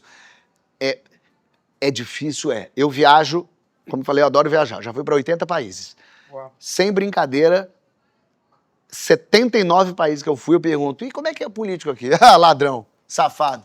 Todos. Da África, a Ásia, no Japão. O cara falou, safado, gente safado. No Peru, você é safado. Nos Estados Unidos, safado. Na Espanha, isso é um bando de ladrão. Não tem, só um lugar. Foi na Islândia que eu fui, que o pessoal falou, é ótimo, aqui a gente adora. Fala, aqui mora. O rapaz mora aqui, ó, o primeiro-ministro, ele mora nessa casa, que é a casinha. Ele mora aqui, ele sai de bicicleta, a gente adora ele. Só foi, juro por Deus, em um país. O resto, todos os países do mundo falaram safado, é ladrão, político safado, todos. Então essa coisa de dizer que o Brasil é corrupto, desculpe, o Brasil não tem esse privilégio de ser corrupto. O Brasil é corrupto como todos os países da América Latina, como todos os países da África, como todos os países da Ásia. Todo mundo é corrupto, em menor ou maior grau e tal. Claro, agora é muito injusto. Como é que você compara uma democracia que tem 40 anos com a Grécia que inventou a democracia? É muito foda você falar assim, mas na Noruega... eu sei, minha linda, mas... Na Noruega tá lá na Europa, né, fazendo muita coisa errada para conseguir fazer. E eu entendo esse argumento também. Gente, não pode desmatar. Sim, lógico, agora que você já desmatou a Alemanha inteira, né? Agora você quer que eu não desmate, né? Lindo. Aí a Alemanha tá aí brilhandona, gostosona, porque desmatou a floresta inteira, e a gente agora não pode. Então, é claro, é muito injusto comparar com os caras lá, com a Europa, com o que tá acontecendo, porque os caras estão há muito tempo ali... tirando dinheiro de outros lugares, fazendo uns outro tipo de reconstrução que a gente não fez. Essa gente não ficou independente de ninguém, a gente ficou. Nenhuma independência legal. Alguém outro dia estava falando isso, acho que foi o Gregório é maravilhoso. Mas tem isso que, se existe um dia para celebrar que você não é mais dependente de outro país, é porque esse país não estava fazendo muito bem para você. E tem um pouco esse lugar, assim. Então, a gente tem que defender. O que aconteceu, e que eu acho que aí é no mau sentido, é que começaram a deixar sagrado político. Esquece, presidente. Vamos focar no Congresso. Quem você vai votar para deputado? E por que você vai votar nessa pessoa? Porque assim, presidente, o que as pessoas falam? Só tem duas opções. É esse, é aquele, não tem outro, não adianta ter terceira via. Bom, deputado tem opção pra caramba. Então, vamos focar. Olha, pega o deputado. Se você olhar ali os nomes, tem uns caras que você olha e fala, como é que esse cara entrou aqui? E eu falo cara porque realmente tem meia dúzia de mulher, porque não elege as mulheres, e realmente a gente já viu que eleger homem não está ajudando. Então a gente tinha que ter um pouco mais esse caminho. Então, assim, quem são essas mulheres que estão concorrendo? E que mulher que bate com a minha ideia? A minha ideia é de despoluir a Baía de Guanabara, esgoto para todo mundo, fome, eu quero essa ideia. Ah, eu vou acabar com o banheiro unissex. Essa ideia ajuda 10 pessoas, não me interessa. Eu quero ajudar aqui 50 milhões. Como é que a gente ajuda aqui? Então, quem desses deputados... Não quero saber, mas ele vota no Lula, ele vota no Bolsonaro. Não me interessa. Eu quero saber quem que tem um pacto, um compromisso. E não é compromisso assim, vou acabar com a violência. Como? Qual é o projeto? Você vai ver. Não, vou ver não, eu quero agora, eu quero que você me diga agora. Então eu quero uma proximidade com os deputados. Eu quero que você, que esteja vendo aí, escolha ser deputado e mande uma mensagem para ele. Oi, tudo bem? Estou pensando em votar em você e falar para toda a minha família votar em você também. Mas queria que você me dissesse por aqui, rapidamente, o que você planeja para acabar com a violência? Já que a violência é o seu... Me dê aí, por favor, E aí, exija dele te falar. Você vai votar nele, você vai pagar o salário dele. Isso tem uma coisa, assim, das poucas coisas que eu acho que o americano tem, assim, que eu olho e falo, pô, legal, isso é uma delas. Eu acho que o congressman lá, ele tem uma relação com o público proximidade muito grande. Tanto é que você vê até em filme, né, o cara falando assim, não posso votar nessa lei, porque os meus eleitores não vão ficar bravos comigo, porque ali o cara foi eleito para despoluir o Rio Tietê. Se ele aprova uma empresa que vai poluir o Rio Tietê, o pessoal vai lá no escritório dele e fala, amigão, que isso? Eu votei em você, você vai... Não, veja bem, não. O cara tem uma conversa com o eleitor. Então eu queria muito que nessa eleição a gente... você já sabe quem vai votar em presidente. Quero que a gente foque em deputado. Foque no Congresso. Congresso. Quem dali você achou que presta, que não presta? Quem dos candidatos... Ah, eu sou de direita. Ótimo, beleza. Você é super de direita, pega lá os de direita. Tem gente de direita super legal. Pega a lista dos de direita, mas vê em quem que você quer votar. Tudo isso que a gente sabe hoje, os nomes de Supremo, o nome, quem faz o quê. Não, porque a lei magnífica, as pessoas hoje são entendidas, isso. Vamos focar aqui, ó. Pega o que é prioridade para você e que a sua prioridade não seja uma não prioridade. Porque tem assim, eu quero que ele não seja eleito. Isso não é uma prioridade. Prioridade é, eu quero fazer isso e não deixar de fazer isso. Eu quero que as pessoas trans não joguem basquete. Não me interessa, isso não é uma prioridade. A gente tá falando de prioridade. Prioridade é positivo. O que você, pra sua vida, quer? Não, eu tô achando que tá muito violento, eu tô com medo de andar na minha rua. Opa, legal, então, onde é a tua rua? Minha rua é aqui no Morumbi. Ah, é no Morumbi? Eu moro ali no Paraisópolis e, poxa, tem um tráfico na minha comunidade e eu queria... então, ótimo, então vamos lá, então vamos resolver o seu problema. Quem é o deputado que tá falando isso? Ah, eu sou de direita. Vamos um deputado de direita. Tem. Candidato tem. Diferente de presidente, que tem 3, de governador, que tem 4, deputado de direita deve ter o quê? 300 candidatos? Deve, mais, né? Muito mais. Então lá, tem 1000 candidatos. Aí, vai atrás, ouve, vê e defende o seu deputado. Aí briga pelo seu deputado igual você briga pelo Lula. Briga pelo seu deputado igual você briga pelo Bolsonaro. Que aí você cria um congresso de gente que vai fazer coisas práticas por você.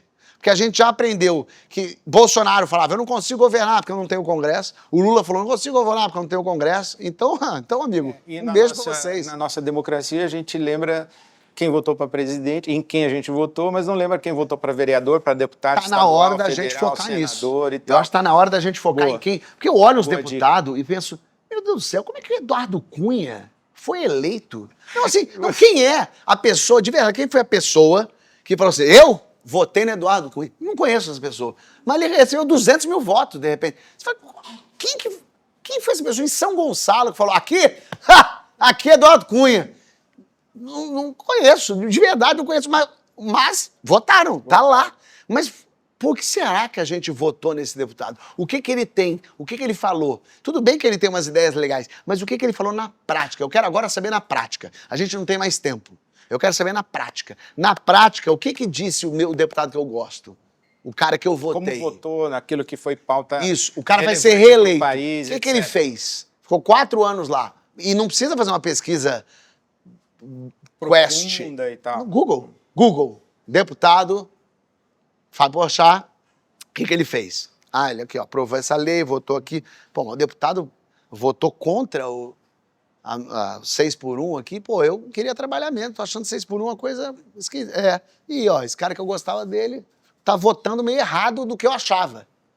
Opa, esse cara votou também, ele foi a favor da PEC e da blindagem. Escolhe aí 3 temas que você consideraria prioridade num deputado. Num deputado? Para você. Eu, pensando hoje em Brasil, eu sinto que hoje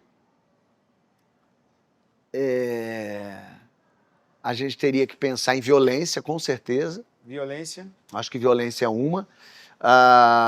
E aí, dentro disso, de um outro tema, né? Mas dentro da violência, é entender o que é tratar a violência, né? E não assim, tem que armar a população. Não me parece que isso resolve a violência. Subir o morro e matar todo mundo. Queria um dado que dissesse assim, olha, armaram a população no Uruguai e foi um sonho. Opa, aí talvez eu sou do dado. Se você disser assim, na Dinamarca, todo mundo tem uma arma e é uma lindeza. Eu ia falar, talvez seja interessante a gente armar a população, mas não vi ainda o dado de uma população armada que melhorou todo mundo. Tá. Então, violência hoje eu acho que é um problema. Eu acho que é uma pessoa focada em bem-estar. Então, precisamos de parque, precisamos de despoluir rio, precisamos de iluminação, preciso de que as pessoas se integrem à sociedade, à comunidade, à cidade. Então, bem-estar social. Tá. E pensando... E sinto que sim, a fome, a miséria... Desigualdade, pobreza. Desigualdade e pobreza. Miséria, então, o que eu posso fazer do básico para que as pessoas... tenha menos gente passando fome, que tenha menos violência na rua e que as pessoas possam estar mais integradas. Estou pensando numa coisa que ele pode mudar de verdade. Numa sociedade sustentável. Né? E numa cidade sustentável. Porque a gente vota, tem uma coisa que é a seguinte, muitas vezes as pessoas votam assim, eu vou votar porque ele não é corrupto. Primeiro que a gente não sabe, mas digamos que ele não seja corrupto, mas ele é capaz? A gente precisa de 2 coisas, uma pessoa que não... Eu vi isso outro dia, o Alessandro Vieira falou isso no Roda Viva, eu achei isso muito legal.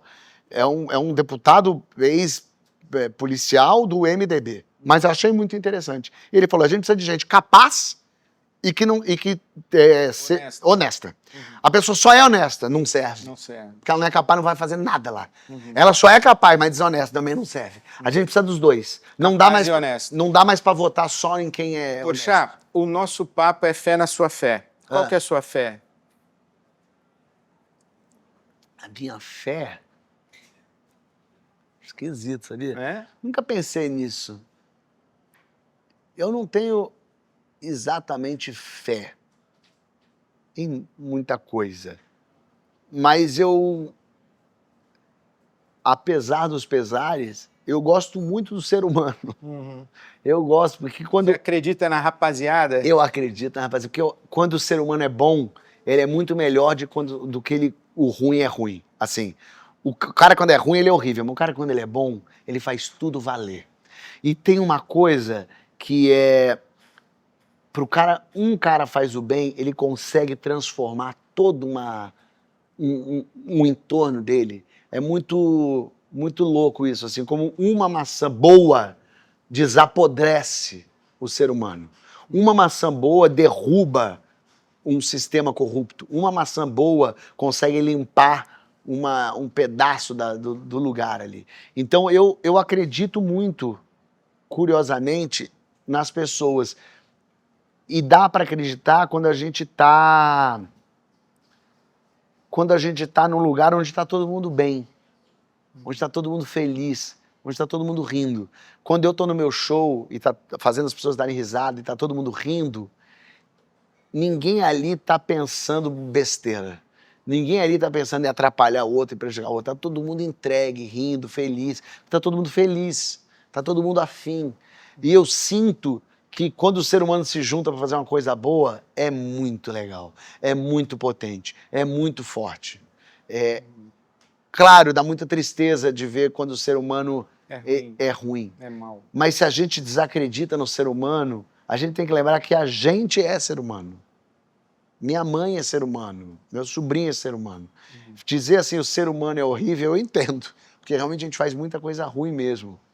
Mas deixa eu te falar, o leão não é legal. O urso também não é. A lagartixa não é boa gente. Bicho é bicho, a gente é bicho. É que a gente é bicho com consciência. Por isso que a gente exige mais da gente. E a gente tem que se exigir o tempo todo. Eu sinto que estamos melhorando. Apesar dos pesares. Ah, é muito fácil você falar, Fábio, você é um homem hétero, branco. É verdade, é muito fácil eu falar. Mas a verdade é que estamos melhorando. A vida está melhor hoje do que era há 50 anos. Pergunta para qualquer mulher, para qualquer preto, para qualquer gay. Há 100 anos era melhor a sua vida ou era pior? Era muito, muito pior. Hoje é ruim? É ruim. Mas a gente tem que acreditar, senão a gente não anda para frente. Não adianta ser pessimista. Não adianta. Você pode ser realista, e acho que tem que ser. E entender quais são os problemas. Mas se você não tiver esperança, você não carrega para frente. Você não leva para frente. O jogo tá 5-0 para o adversário. Mas a gente vai precisar voltar para o segundo tempo. Você quer que seja 7-1 ou você quer que seja 5-3? Eu prefiro 5-3. Porque pelo menos eu fiz uns gols, eu consegui mexer alguma coisa ali, expulsei um do adversário, suspendi ele para o próximo jogo. A gente vai mexendo e a gente vai fazendo. Então, a minha fé ainda é na rapaziada, a minha fé ainda é nas pessoas. Mas para as pessoas serem... A ocasião faz o ladrão, já é o ditado. Então, não criemos ocasiões. Vamos criar situações onde as pessoas possam respirar, onde as pessoas possam dar risada, onde elas possam se divertir. Eu quero uma sociedade onde a moça que trabalha como empregada doméstica, ela tem o dinheirinho dela para tomar uma cerveja, saia para comer, que ela se divirta, que ela não precisa ficar 2 horas no trânsito para ir até a tua casa. Ela não é empregada doméstica, ela está empregada doméstica, porque ela vai fazer um curso e ela vai virar, ela vai fazer a enfermagem e dali ela quer fazer um outro. É isso que eu acredito. Eu acredito que a gente precisa estar em constante evolução e precisamos ser agentes dessa transformação dos outros. Ainda mais quando a gente já conseguiu conquistar tanto. Eu sinto que precisamos o tempo inteiro evoluir e fazer os outros evoluírem. Se você não perguntou para alguém hoje se está tudo bem, está errado. Você tem que perguntar para alguém se está tudo bem, mesmo que ela responda no automático. Está tudo bem. Mas olhou no olho e falou, está tudo bem? Tá. Que bom. Já faz a diferença totalmente. E eu acredito que a essência do que é a religião, e qualquer religião que seja, tem essa pergunta clássica, né? A pessoa pergunta assim, você não acredita em Deus? O ateu, a resposta é, qual Deus? Porque são tantos deuses. Eu só não acredito em um Deus a mais que você não acredita em os outros todos. Eu só não acredito, tem um a menos que aí meu. Eu acredito que as essências de todas essas religiões, se você for em Maomé, em Buda, em até religião ou filosofia, em Jesus, em Kardec, todo mundo fala que é amor. É amor. E eu acredito que é amor. Se você dá amor, você colhe amor. É o que tem que ser. Para mim é isso. Às vezes você tá de mau humor, às vezes às vezes você esqueceu de dar amor hoje, às vezes você tá pensando em outra coisa. É verdade. E é por isso que a gente tem que ficar se cobrando. Mas não há outra solução para o mundo do que amor. A pessoa tá brava, brigando, abraçou ela, calmou, segurou. Às vezes você não consegue abraçar um desconhecido na rua, mas às vezes você consegue abraçar teu irmão. Pera, calma. Ei, vai daqui. O que a gente precisa fazer? Vamos, vou parar hoje o meu tempo, tinha que fazer uma coisa, não vou fazer. O que eu vou fazer para melhorar a tua vida? O que a gente vai fazer? Eu acredito nisso. E tento botar em prática. Às vezes esqueço, mas às vezes consigo. E a gente tem que conseguir. E eu sinto isso. E olhar para o outro. Olhar para o outro. A tal da empatia. Como é que você tá? Tá tudo bem? Você foi bom hoje? Pronto, então para mim foi bom também. Amém. Você sabe, você que convive tanto com a Bíblia, né, estuda tanto a Bíblia, lê a Bíblia, sabe que o Novo Testamento só tem 2 vezes que aparece a expressão Deus é. Deus é, como se fosse definido, só 2 vezes. Jesus que diz que Deus é Espírito. E João apóstolo que diz que Deus é amor. Olha aí. Deus é Espírito amoroso. Isso é Deus. É. Então, vamos seguir nessa fé por um por um Brasil encharcado de amor. É, tem que ser. E vamos junto fazendo esse Brasil acontecer. Tudo bem? Tudo. Foi bom para você? Tá cheio, tem um monte de merda acontecendo, mas a gente vai fazer. Muito bom, prazer imenso conversar com você, te Obrigado, conhecer de mais de verdade. perto. E obrigado por abrir o seu coração com a gente. Yes, tamo junto. Valeu. Obrigado.